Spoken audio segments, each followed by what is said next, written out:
Hello, this is John, and this is week 7's .dream devlog. Well, Brave Eduardo's devlog. Today, there's only me. My teammates are currently busy. It's also 3 a.m. I just finished the world map. Drew should either be on his way back from New York, or he's already back home but resting. And Matt, I can only assume, is trying to finish his homework that's due for Sunday. And that guy's crazy, man. But as we all know, the saying goes, horses eat ants, ants eat horses, horses eat tadpoles. Things keep going, and I need to record something before the end of Sunday. So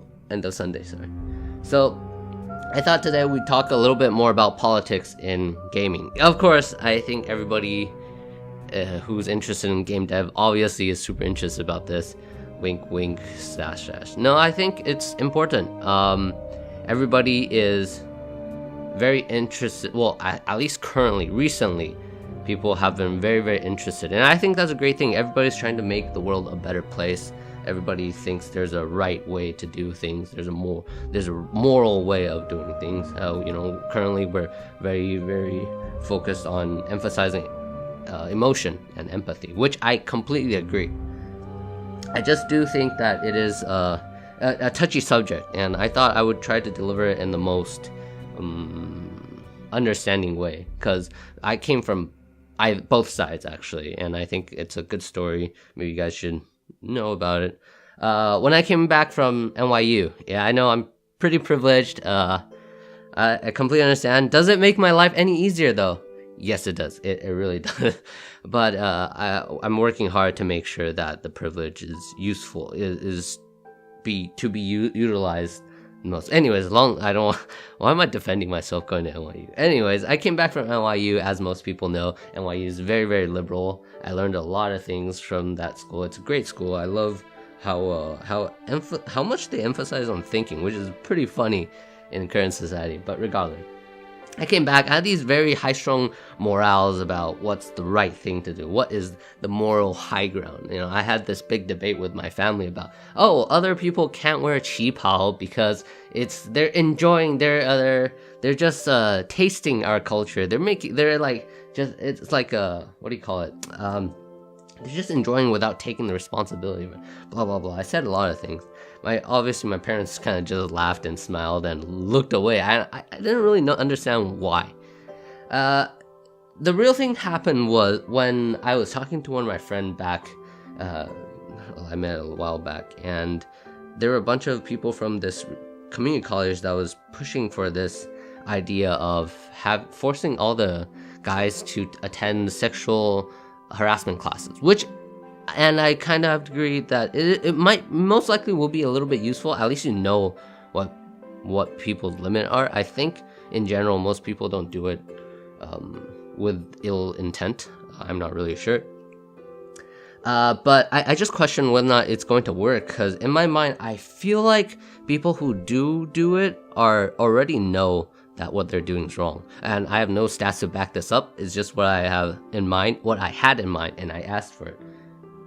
And I immediately got a bunch of backlash about, look at this MRA guy, look at this, I tipped my fedora, look at this right-winger. And I literally just asked one question, and I thought to myself, liberal meant to be very open to different ideas. And there's this thing that's just spread around where if you're tolerant intolerance, then tolerance is not useful anymore, so you can't tolerate intolerance, and the paradox goes and stuff. So I thought it didn't really change my mind about having a lot of liberal ideas.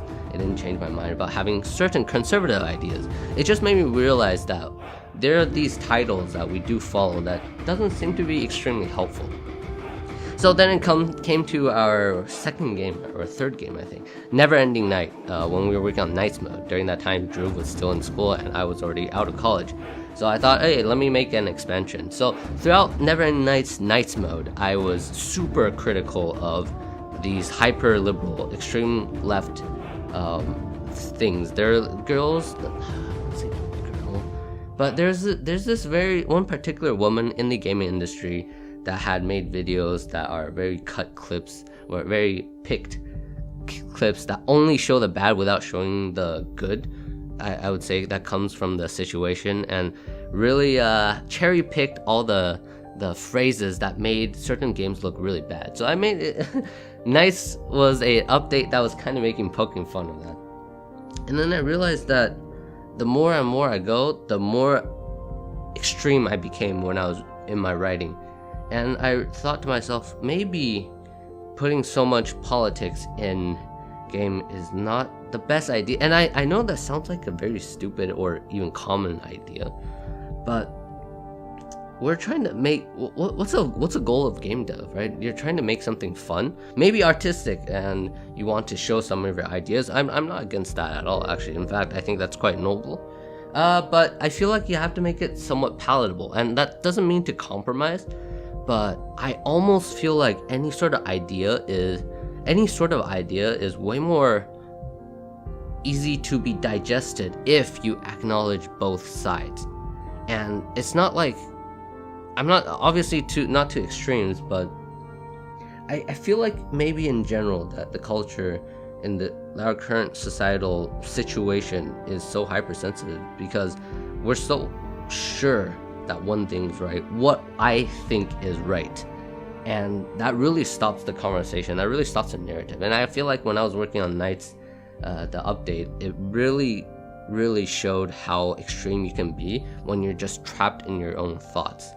So I wouldn't say I awakened, but after all these things, I'm sure you guys seen in video and in theater, a lot of these shows are trying to show how virtue they are and all that stuff. I feel like it's really polarizing both sides. So after Nights, and I realized that maybe putting politics in games is not really the best idea. Sure, it gives you a lot of creative imagination, it gives you a lot of creative juice, and that's great. But I feel like you can always take things in a more delicate way. Try to play out the story as from both sides. And I think that really shows how people think from both the conservative and the liberal side. And you get an understanding that you're arguing against a human, someone with thoughts, wants, and agency. And we're not, sounds so cliche, we're not so dissimilar. Everybody's kind of trying to make the world a better place. And so if you are interested in game design and all that stuff, or if you're just putting out anything in the world, in the internet, I think a nuanced, and again, it sounds super cliche too, a nuanced point of view would really help the game and in general society. And that's what I think. I don't know if that's right, but give it some thought. And hopefully our whole team will be there next time. I'll see you guys next week. Oh, subscribe if you do enjoy what we do. Thank you.